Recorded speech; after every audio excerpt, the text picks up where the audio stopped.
Blanderen, parte Blanderen che è il migliore dei piloti Ducati, 13esimo, Bona Corsi è 20esimo, Corsi coperto, arriva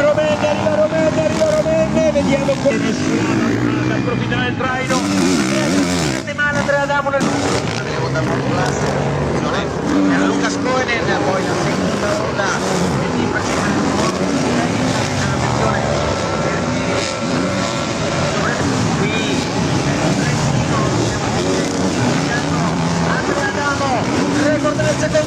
notizie dalla sua postazione, parte Renault, attenzione perché parte Massimo con anche Andrea Adamo che si sta preparando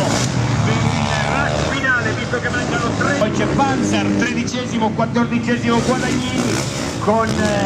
Monticelli 22esimo, 24esimo, un altro in più anche